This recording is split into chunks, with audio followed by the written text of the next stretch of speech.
दिल्ली में आगामी विधानसभा चुनाव को लेकर जहां सरगर्मियां चालू हैं, वहीं दिल्ली विधानसभा चुनाव से पहले ही सभी पार्टियों ने अपना दमखम दिखाना शुरू कर दिया है। सभी क्षेत्र में जाकर अभी से कई कार्यक्रम कर रहे हैं कि बीच राष्ट्रीय लोक जनशक्ति पार्टी पीछे नहीं है। दरअसल राष्ट्रीय लोक जनशक्ति पार्टी वैसे तो एनडीए गठबंधन में है, लेकिन दिल्ली में विधानसभा चुनाव लड़ने की राष्ट्रीय लोक जनशक्ति पार्टी भी जोरों शोरों से तैयारी कर रही है। इसी को देखते हुए राष्ट्रीय लोक जनशक्ति पार्टी किसान मोर्चा के कार्यकारिणी अध्यक्ष सुभाष बिहारी ने केंद्रीय कार्यालय doctor Rajendra Prasad road number 18 पर एक बैठक का आयोजन किया, जिसमें दिल्ली के कोने कोने से लोग उपस्थित हुए। सभी ने दिल्ली के कोने कोने की समस्या बताई। बैठक में राष्ट्रीय लोक जनशक्ति पार्टी के राष्ट्रीय अध्यक्ष और पूर्व केंद्रीय मंत्री पशुपति कुमार पारस भी उपस्थित हुए। वहीं पत्रकारों से बात करते हुए राष्ट्रीय लोक जनशक्ति पार्टी किसान मोर्चा के कार्यकारिणी अध्यक्ष सुभाष ने दिल्ली के कई मुद्दों पर बात की और क्या कुछ कहा, आपको सुनाते हैं इस कार्यक्रम। देखिए, केजरीवाल की विदाई कैसे हो, उसी सिलसिले में आज ये बैठक थी, हमारी समीक्षा बैठक थी जनशक्ति मजदूर सभा और किसान मोर्चा का।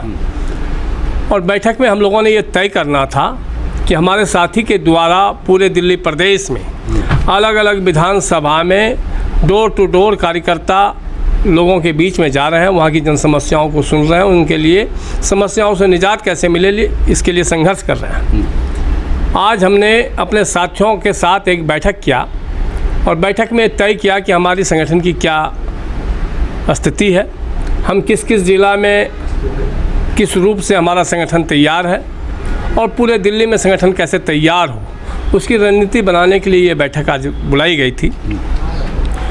और दिल्ली की जनता इस समय त्राही त्राही कर रही है, विशेष करके नॉर्थराइज कॉलोनी और सलम बस्ती में जो लोग निवास करते हैं, उनके लिए कितनी बड़ी नरकीय जीवन दिल्ली देश की राजधानी में, जहां से देश का दिशा तय होता है, और वहां दिल्ली में रहने वाले लोग कितने बुरे हाल में हैं। मुझे लगता है किसी भी राज्य का कोई गांव कस्बा ऐसा नहीं है जो इस नरकीय जीवन में जीने के लिए आज मजबूर है, जो दिल्ली देश की राजधानी में है। दिल्ली में सभी अपने अपने डंके करते हैं। केजरीवाल जी कहते थे इसको हम स्मार्ट सिटी बनाएंगे, हमारे उपराज्यपाल जी भी बोलते हैं हम दिल्ली में फूलों का शहर बनाएंगे। तो फूलों का शहर और स्मार्ट सिटी सिर्फ ये 5 किलोमीटर लोटियन जोन नहीं है। दिल्ली की आत्मा सलम कॉलोनियों में और अनऑथराइज कॉलोनियों में बास करती है, जहाँ अधिकांश लोग रहते हैं, जिसके मतों से यहाँ सरकार चुनी जाती है। हमारा पूरा प्रयास है कि राष्ट्रीय लोक जनशक्ति पार्टी इस बार परचम लहराएगी और मजबूती से परचम लहराएगी। एनडीए गठबंधन में है, लेकिन आपकी पार्टी क्या मिलकर चुनाव लड़ेगी या? देखिए, हमारी पार्टी, हमारे नेता एनडीए गठबंधन का एक मुख्य हिस्सा है और निश्चित रूप से हम अपने अलग अलग विधानसभा में किस स्थिति में है उसकी रिपोर्ट हम अपने राष्ट्रीय अध्यक्ष को देंगे। राष्ट्रीय अध्यक्ष ये तय करेंगे और अपनी बात को रखेंगे कि हम इस विधानसभा में मजबूत हैं। हमारे कार्यकर्ता भी लंबे समय से संघर्ष कर रहा है, उनका भी एक लक्ष्य है। और नेतृत्व जब व्यक्ति करता है तो नेता बनने के लिए करता है, विधायक और पार्षद संसद बनने के लिए करता है। तो हमारी पार्टी की भी भागीदारी हो, हमारे साथियों को भी भागीदारी में हिस्सेदारी हो, और जिसकी जितने भागीदारी उसकी उतनी हिस्सेदारी। हम जितने मजबूत हैं उसका हिस्सा हमें मिलना चाहिए, ताकि हम एनडीए गठबंधन के घटक दलों को भी उसका लाभ पहुंचा सकें। तो हमारे नेता तय करेंगे कि हमारी पार्टी कितने सीटों से लड़ेगी, गठबंधन में लड़ेगी या हम लोग दोस्ताना लड़ाई लड़ेंगे, अपने दम पे लड़ेंगे। तो हम अपनी पूरी तैयारी अभी 70 विधानसभा की कर रहे हैं। अगर हमारा गठबंधन में हमारी पार्टी लड़ती है, हमारा नेता तय करेंगे कि हमको गठबंधन में लड़ना है, तो निश्चित रूप से हम लोग गठबंधन में लड़ेंगे। हम किन किन विधानसभा में मजबूत हैं वो विधानसभा की हम मांग करेंगे, अपने साथियों के लिए मांग करेंगे, और निश्चित रूप से हम राष्ट्रीय लोक जनशक्ति पार्टी और एनडीए गठबंधन के झोली में वो सीट जीत के देंगे। गहरे मुद्दे क्या रहेंगे दिल्ली के? दिल्ली में मुद्दे ही मुद्दे हैं, अनेकों मुद्दे हैं। मुद्दे आज चुनने की, बोलने की ज़रूरत नहीं है। आज लोगों के पास जगह जगह नशा तस्करों के द्वारा समाज को जो विचलित किया जा रहा है, समाज के विकास को जो खंडित किया जा रहा है। आज से 20 साल 25 साल पहले जो लोग आए थे उन्होंने घर बनाया, अपने बच्चों को लिखाया पढ़ाया, लेकिन नशा तस्करों के द्वारा उनके जनरेशन को जो नशा में धकेला जा रहा है उस पर अंकुश पहुँचाना।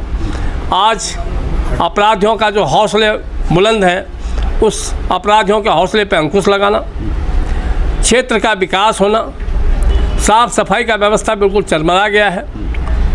आज दिल्ली भगवान भरोसे है, राम भरोसे है दिल्ली।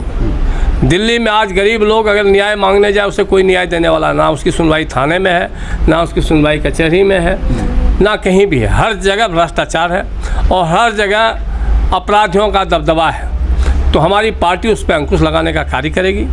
हमारी पहचान सम्मान, स्वाभिमान और समाधान। तो हमारे लोग, हमारा समाज का लोग सम्मानित रहे, स्वाभिमान उनका जिंदा रहे और क्षेत्र का विकास हो। इस सभी मुद्दों पे हमारी पार्टी काम करेगी।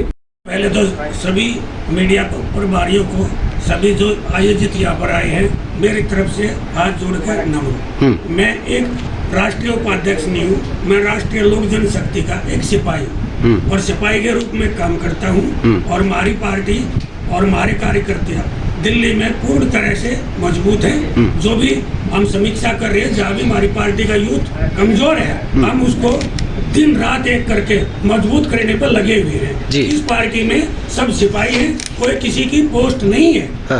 देश के लिए काम करेंगे, दिल्ली के लिए काम करेंगे। आने वाले वक्त में किन मुद्दों को लेकर चुनाव लड़ेगी आपकी, मतलब किस मुद्दों को लेकर लड़ना चाहेंगे? आज हमारी दिल्ली 50 साल पीछे है और स्टेट से। न रोड है, न नाली है, न पानी है, कोई भी सुविधा दिल्ली के अंदर इस टाइम पे नहीं है। पब्लिक तराई कर रही है वही मुद्दे लेके, और न लेबर के साथ में कोई जो है अच्छी तरह व्यवहार हो रहा है। उन्हीं मुद्दों को लेते हुए हमारी पार्टी पब्लिक के बीच में जाएगी और घर घर जाएगी और घर घर जाके हाथ जोड़ के अपनी पार्टी को मजबूत